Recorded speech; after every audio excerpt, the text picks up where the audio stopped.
आइए दोस्तों, GK GS धुआंधार study में आपका स्वागत है ना। पीछे हम लोग विजयनगर साम्राज्य को देख लिए थे, पढ़ लिए थे, ठीक है। अब आगे हम देखते हैं बहमनी साम्राज्य। जो विजयनगर साम्राज्य को वीडियो नहीं देखा है पहले देख लो, इसके बाद बहमनी साम्राज्य का वीडियो देखना, ताकि इससे क्या होगा कि अच्छा समझ में आएगा, ठीक है। तो हम लोग देखते हैं बहमनी साम्राज्य, ठीक है। आते हैं बहमनी साम्राज्य के संस्थापक। बहमनी साम्राज्य के संस्थापक कौन थे जी? तो जफर खां थे। कौन थे? जफर खां, या जफर खां को ही कहा जाता है हसन गंगू, है ना। कहने का मतलब बहमनी साम्राज्य के संस्थापक कौन थे?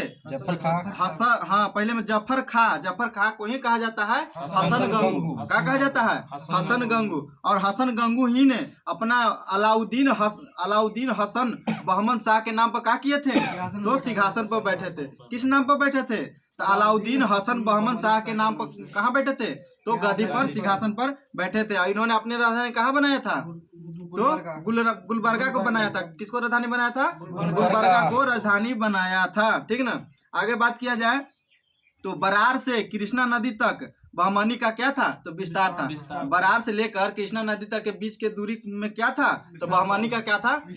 विस्तार था, ठीक है। आगे देखते हैं तो इसने कौन? तो जफर खान ने अपने साम्राज्य को 4 प्रांतों में क्या किया था? तो विभाजित कर दिया था। जिसमें कौन था चारों प्रांत? तो देखते हैं। पहला था गुलबर्गा, दूसरा में था दौलताबाद, तीसरा में था बरार, और चौथा में था बीदर, है ना। पहला में गुलबर्गा, दौलताबाद और बरार और बीदर था, ठीक है ना। किसने बांटा था?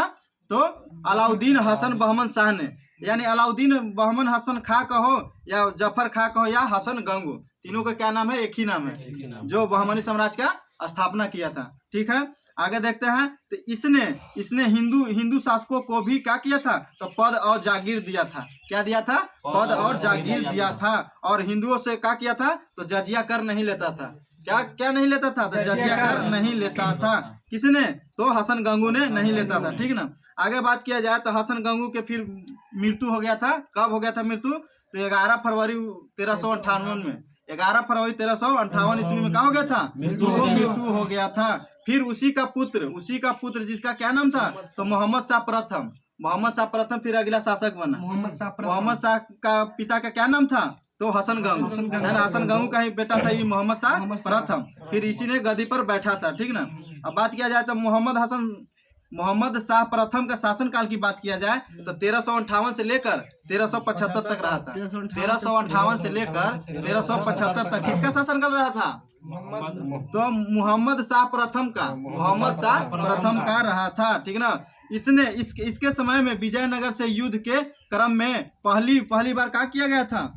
तो पहली बार बारूद का प्रयोग किया गया था। यानी कहने का मतलब मोहम्मद शाह प्रथम जो था ना, ये विजयनगर के साथ युद्ध होता था, तो इसमें पहली बार क्या किया था? तो बारूद का प्रयोग किया था, है ना। हालांकि पहले से, इससे पहले भी बाबर ने भी प्रयोग किया था बारूद को, लेकिन वो क्या किया था ना, बहुत बड़ा बारूद का प्रयोग किया था। वो कब किया था? तो पानीपत के प्रथम युद्ध में 1526 में, पानीपत के प्रथम, हाँ, तो 1526 में। लेकिन उससे पहले जो बाबर जो किया था ना 1556 में, वो उत्तर भारत में किया था बारूद का प्रयोग। लेकिन जो ये किया था ना मोहम्मद शाह ने, तो ये दक्षिण भारत में बारूद का प्रयोग किया था। बाबर से पहले किया था, किया था, ठीक ना। बारूद का प्रयोग किसने किया था?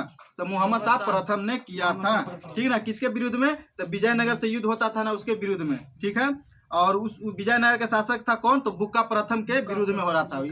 इसमें क्या किया था? तो बारूद का प्रयोग किया था। किसने? तो मोहम्मद शाह प्रथम ने, ठीक ना, मोहम्मद शाह प्रथम ने। आगे बात किया जाए तो अगला शासक था मोहम्मद शाह द्वितीय, जिसका शासन काल की बात किया जाए तो 1378 से लेकर 1397 तक रहा था।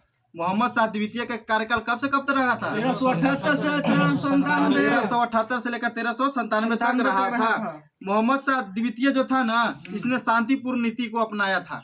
नीति को अपनाया था। किसने? तो मोहम्मद शाह द्वितीय ने अपनाया था। और इसने क्या किया था? तो विजयनगर के विरुद्ध में जो युद्ध न कर उसको क्या किया था? तो अपना ही साम्राज्य यानी बहमनी साम्राज्य को सुधारने का पर्यंत किया था, यानी प्रयास किया था। किसने? तो मोहम्मद शाह द्वितीय ने प्रयास किया था, है ना। अपना ही साम्राज्य को सुधारने का क्या किया था? प्रयास किया था। लेकिन विजयनगर से युद्ध नहीं करता था, ठीक ना। कौन सा शासक? तो मोहम्मद शाह द्वितीय ने। आगे बात किया जाए तो अगला शासक थे तजाउद्दीन फिरोज शाह। अगला शासक कौन थे? तजाउद्दीन फिरोज शाह थे, जिसका शासनकाल की बात किया जाए तो 1397 से 1422 तक रहा था। 1397 से लेकर 1422 तक रहा था। किसका शासनकाल? तो तजाउद्दीन फिरोज शाह का। तजाउद्दीन फिरोज शाह का शासनकाल कब से का बोला जाए? 1397 से लेकर 1422 ईस्वी तक रहा था। इसने क्या किया था ना, इसने 3 बार विजयनगर पर आक्रमण किया था। के बार आक्रमण किया था? 3 बार आक्रमण किया था। किस पर? तो विजयनगर साम्राज्य पर। लेकिन 2 बार क्या हुआ था? विजय हो गया था। 2 बार उससे युद्ध में विजय हो गया था, लेकिन एक बार क्या हो गया था? तो हार हो गया था। किसने? तो तजाउद्दीन फिरोज शाह। तजाउद्दीन फिरोज शाह, ठीक ना। आगे बात किया जाए तो इसने यानी किसने यानी तजाउद्दीन फिरोज शाह ने भीना नदी पर क्या किया था? तो फिरोजाबाद नामक नगर का स्थापना किया था। फिरोजाबाद नामक नगर का स्थापना किसने किया था? तो तजाउद्दीन फिरोज शाह, है ना। तजाउद्दीन फिरोज शाह क्या किया था? तो फिरोजाबाद नामक नगर की स्थापना किया था। आगे बात किया जाए तो तजाउद्दीन फिरोज शाह ने खगोलिकी को प्रोत्साहन देता था। क्या देता था? खगोलिकी को क्या देता था? प्रोत्साहन देता था। और उसने दौलताबाद के पास उसके दौलताबाद के पास एक के अतिरिक्त तेलुगु, कन्नड़ और मराठी का भाषा का क्या था? तो ज्ञाता था। क्या चीज ज्ञाता था? बोलेगा यार पढ़ने से। सुनो पहले फिर से सुनो। जो फिरोज शाह जो था ना, ये खगोली को प्रोत्साहन देता था। किसको देता था? खगोली को प्रोत्साहन देता था। और उसने दौलताबाद को पास एक वेधशाला बनवाया था। क्या बनवाया था? वेधशाला बनवाया था। कहाँ बनवाया था? दौलताबाद के पास क्या बनवाया था? वेधशाला बनाई थी, ठीक ना। और फरिश्ता के अनुसार फिरोज शाह जो था ना, ये फारसी और अरबी और तुर्की का क्या था? तो अच्छा जानकार था। फारसी और तुर्की और अरबी का क्या था? अच्छा जानकार था। और इसके अतिरिक्त भी तेलुगु और कन्नड़ और मराठा भाषा का भी ज्ञाता था। क्या था? तेलुगु, कन्नड़ और मराठा के भी क्या था? तो ज्ञाता था। कौन था? तो तजाउद्दीन फिरोज शाह था। कौन था? तजाउद्दीन फिरोज शाह था। आगे बात किया जाए तो तजाउद्दीन फिरोज शाह के समय में ही 2 बंदरगाह था, जिसका क्या नाम था? तो चोल बंदरगाह और दभोल बंदरगाह। इसके समय में 2 बंदरगाह, हाँ, चोल बंदरगाह और दभोल बंदरगाह किसके समय में था? किसके समय में? तो तजाउद्दीन फिरोज शाह के समय में। तजाउद्दीन फिरोज शाह के समय में था, ठीक है। अब अगला आते हैं तो अगला शासक था शिहाबुद्दीन अहमद शाह। शिहाबुद्दीन अहमद शाह प्रथम अगला शासक हुआ, जिसका शासनकाल की बात किया जाए तो 1422 से लेकर 1436 तक रहा है। बोलो संतोष। 1422 से लेकर 1436 तक रहा है। किसको? तो शिहाबुद्दीन अहमद शाह प्रथम का शासनकाल। कब से कब? तो 1422 से लेकर 1436 तक रहा था, ठीक ना। इसने अपनी राजधानी गुलबर्गा से हटाकर कहाँ कर दिया था? तो बिदर में कर दिया था। जो शिहाबुद्दीन अहमद शाह प्रथम था ना, तो गुलबर्गा से राजधानी हटाकर कहाँ बना दिया था? बिदर में स्थापित कर दिया था। और बिदर का एक नया नाम दे दिया था। क्या दे दिया था? नया नाम तो मुहम्मदाबाद दे दिया था। बिदर का नया नाम क्या रख दिया था? मुहम्मदाबाद रख दिया था। किसने? तो शिहाबुद्दीन अहमद शाह प्रथम। शिहाबुद्दीन अहमद शाह प्रथम जो गुलबर्गा से हटाकर राजधानी कहाँ कर दिया था? बिदर। और बिदर को क्या नाम रख दिया? तो मुहम्मदाबाद रख दिया, मुहम्मदाबाद रख दिया, ठीक है। अब अगला शासक आता है जिसका नाम है शमसुद्दीन मुहम्मद थर्ड। शमसुद्दीन मुहम्मद थर्ड। इसकी शासनकाल की बात किया जाए तो 1463 से लेकर 1482 तक रहा है। 1463 से लेकर 1482 तक रहा है। किसको? तो मोहम्मद थर्ड का शासनकाल रहा है। यानी पूरा नाम को जो है तो शमसुद्दीन मोहम्मद थर्ड है, ठीक ना। इनका कार्यकाल 1463 से लेकर 1482 तक रहा है। देखते हैं इनके बारे में। इनके शासन काल में ख्वाजा जहां की उपाधि से महमूद गवा को प्रधानमंत्री नियुक्त किया गया था। किसको नियुक्त किया गया था? महमूद गवा को। किस उपाधि से? तो ख्वाजा जहां की उपाधि से किसको प्रधानमंत्री नियुक्त किया गया था? तो महमूद गवा को नियुक्त किया गया था। किसके शासन काल में? तो शमसुद्दीन मोहम्मद थर्ड के शासन काल में, ठीक ना। आगे बात किया जाए तो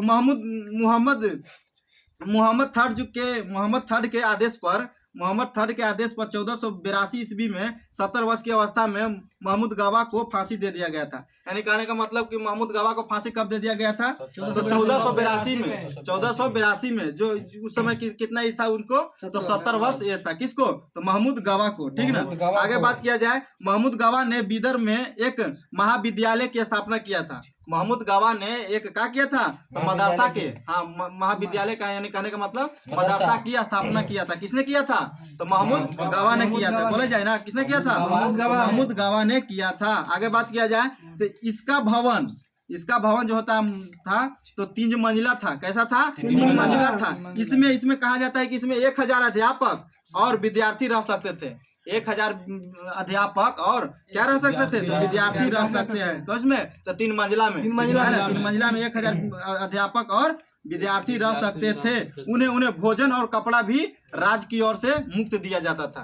किसके ओर से? हाँ, भोजन और कपड़ा राज्य की ओर से क्या दिया जाता था? मुक्त, यानी फ्री में दिया जाता था।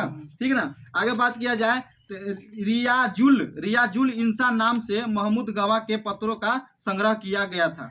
किसके नाम से? तो रियाजुल इंसान नाम से क्या किया था? महमूद गवा के पत्रों का संग्रह किया गया था। ठीक ना। आगे बात किया जाए तो मोहम्मद III के शासन काल में 1470 ईस्वी में रूसी यात्री का आया था, जिसका क्या नाम था? निकितिन। हाँ, निकितिन नाम था। क्या नाम था? निकितन नाम था, जो बहमनी साम्राज्य की यात्रा पर आया था। किसके यात्रा पर आया था? बहमनी साम्राज्य की यात्रा पर आया था। किसने आया था? निकितन आया था। जो कहाँ का था? तो रूस के था, है ना। कब आया था ये बहमनी साम्राज्य में? तो 1470 में आया था। बिल्कुल 1470 में आया था। आगे बात किया जाए तो बीजापुर गुलबर्गा तराफ में शामिल था। बीजापुर गुलबर्गा तराफ में क्या था? शामिल था। यानी कहने का मतलब बीजापुर जो था ना, गुलबर्गा तराफ में शामिल था। किसमें शामिल था?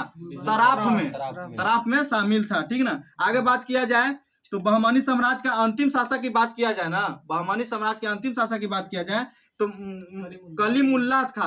कौन था? कलीमुल्ला, या उसी को कहा जाता है खलीमुल्ला। कलीमुल्ला या उसी को कहा जाता है खलीमुल्ला। यानी कहने का मतलब बहमनी साम्राज्य का अंतिम शासक कौन था? तो कलीमुल्ला या खलीमुल्ला था। ठीक ना। इस प्रकार बहमनी साम्राज्य में कुल कितने शासक हुए? तो कुल 18 शासक हुए। बहमनी साम्राज्य में कुल कितने शासक हुए? 18 शासक हुए। और कितने वर्षों तक शासन चला? तो 175 वर्षों तक शासन चला। कितने वर्ष तक शासन चला? 175 वर्षों तक। बिल्कुल 175 वर्ष तक शासन चला। ठीक ना। और फिर कलीमुल्ला की मृत्यु के समय बहमनी राज 5 स्वतंत्र राज्यों में क्या हो गया था? तो बट गया था। कितने राज्यों में बट गया था? तो 5 स्वतंत्र राज्यों में क्या हो गया था? तो बट गया था। ठीक ना। जिसमें हम देखते हैं कौन कौन राज्य में बट गया था। ठीक है। आगे एक था बीजापुर राज, और दूसरा था अहमदनगर, और तीसरा था बरार, और चौथा था गोलकुंडा, और पांचवा था बीदर। ठीक ना। पांचवा था कौन? बीदर। आगे बात करते हैं बीजापुर जो था ना, बीजापुर में एक वंश का नाम था कौची? आदिल शाही वंश। बीजापुर में कौन वंश था? आदिल शाही वंश था। आदिल शाही वंश का संस्थापक की बात किया जाए ना तो कौन थे? तो आदिल शाह। कौन था? आदिल शाह। जो कहाँ था? जो बीजापुर में, है ना। बीजापुर के वंश का क्या नाम था? तो आदिल शाही। लेकिन आदिल शाही के संस्थापक कौन थे? तो आदिल शाह थे। कौन थे?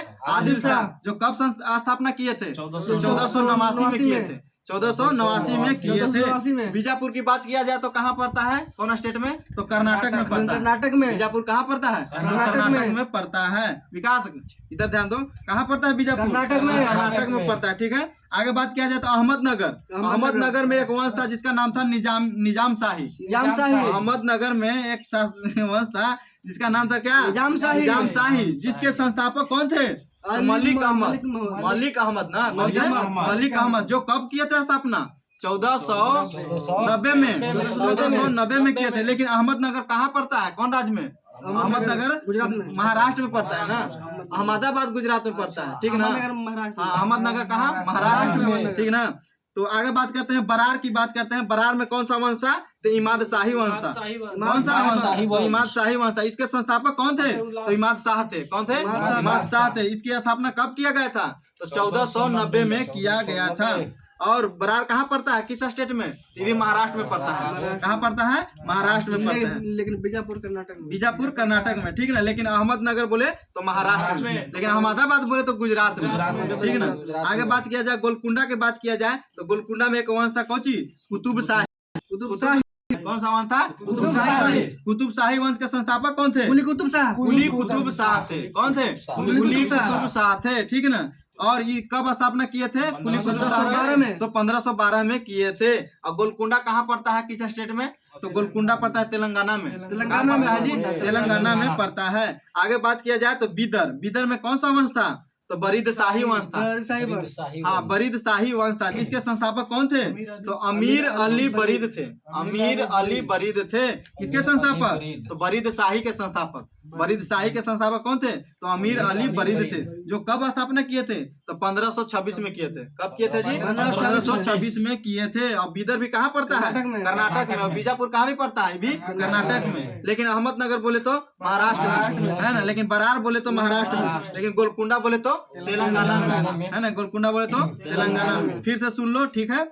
बीजापुर के वंश था आदिल शाही वंश, जिसके संस्थापक थे आदिल शाह, जो 1489 में स्थापना किए थे, जो कर्नाटक में पड़ता है बीजापुर। अहमदनगर के वंश था निजाम शाही, जो संस्थापक कौन थे? मलिक अहमद थे, ठीक ना। मलिक अहमद थे। और इसकी स्थापना कब किया गया था? 1490 में किया गया था। जो अहमदनगर कहाँ है? तो महाराष्ट्र में है। लेकिन बरार की बात किया जाए, इस वंश था इमाद शाही वंश था, जिसके संस्थापक कौन थे? इमाद शाह थे, है ना। जो कब किए थे? 1490 में किए थे। जो कहाँ पड़ता है? महाराष्ट्र में पड़ता है, ठीक ना। और गोलकुंडा की बात किया जाए तो इसमें वंश कौन था? कुतुब शाही था, जिसके संस्थापक कौन थे? कुली कुतुब शाह थे, जो 1512 ईस्वी में स्थापना किए थे। जो गोलकुंडा कहाँ पड़ता है? तेलंगाना में पड़ता है। अब एक था लास्ट पांचवा बीदर, जो बीदर में कौन सा वंश था? बरीद शाही वंश था, ठीक है। जिसके संस्थापक कौन थे? अमीर अली बरीद था, ठीक ना। जो 1526 ईस्वी में स्थापना किए थे। और जो बीदर कहाँ पड़ता है? तो कर्नाटक में पड़ता है। आगे बात किया जाए तो मोहम्मद फर्स्ट के मंत्री सैफुद्दीन गौरी ने केंद्रीय शासन का कार्य कई विभागों में बांटा था, जो 8 मंत्रियों में नियुक्त किया गया था। कितने मंत्रियों में नियुक्त किया गया? 8 मंत्रियों में नियुक्त किया गया था। जो मंत्री और विभाग को हम लोग देखते हैं, है ना, और याद करने का प्रयास करते हैं, ठीक है ना। तो ध्यान दो तनी बाबूला लेखा सब कोई, है ना। आगे मंत्री की बात किया जाए ना, वकील ए सल्तनत जो कैसा विभाग था? दिल्ली के मलिक नायक के समान था। दिल्ली के मलिक नायक के समान था। आगे बात किया जाए, मंत्री था एक वकील एक कुल जो विभाग था मंत्रियों के कार्यों का निरीक्षण करना। मंत्रियों के विभाग का निरीक्षण करता कौन था? तो वकील एक कुल करता था। वकील एक कुल मंत्री करता था क्या चीज को? कार्यों का निरीक्षण करता था। एक था अर्थ विभाग का अध्यक्ष, कौन होता था? कौन मंत्री होता था? तो अमीर ए जुमला होता था। अमीर ए जुमला होता था। हाँ, जुमला होता था। आगे बात किया जाए, विदेश नीति एवं दरबार संबंधी कार्यों का निष्पादन कौन करता था? कौन मंत्री करता था? वजीर ए अशरफ करता था। कौन करता था? वजीर ए अशरफ करता था। आगे बात किया जाए विभाग के, तो वह अर्थ विभाग से संबंधित था। कौन? तो नाजिर था। कौन चीज था? नाजिर था। आगे बात किया जाए, वकील ए सल्तनत का सहायक था। कौन? तो पेशवा। कौन था जी? पेशवा था, ठीक है। आगे बात किया जाए, नगर का मुख्य पुलिस अधिकारी था। कौन? कोतवाल था। कौन था? कोतवाल था। आगे बात किया जाए, न्याय विभाग धर्म तथा क्या कर रहा है जी? न्याय विभाग धर्म तथा दान विभाग का अध्यक्ष कौन होता था? सदरे ए जहां होता था। सदरे ए जहां होता था। कौन होता था? सदरे ए जहां होता था। कौन होता था? सदरे ए जहां होता था। क्या कर रहा तुम? नहीं करो जी, चुप रहो। आगे सुनो पहले, सुनेगा तब ना। सुल्तान के महल तथा दरबार की सुरक्षा के लिए विशेष अंगरक्षक सैनिक बल था। कौन था? अंगरक्षक सैनिक बल था, जिसे क्या कहते हैं? साख एक खेल कहा जाता था। क्या कहा जाता? साख एक खेल कहा जाता था। यह चार भागों या नौबत में विभाजित था। यह 4 भागों या नौबत में विभाजित था, जिसके मुख्य अधिकारी को क्या कहते थे? सरे नौबत होता था। क्या था? सरे नौबत होता था, है ना। बहमनी साम्राज्य हो गया दहिंद। और अगला देखते हैं नेक्स्ट वीडियो में क्या चिल्लाएंगे, है ना। तब तक के लिए जय हिंद, जय भारत। लाइक एंड सब्सक्राइब करें।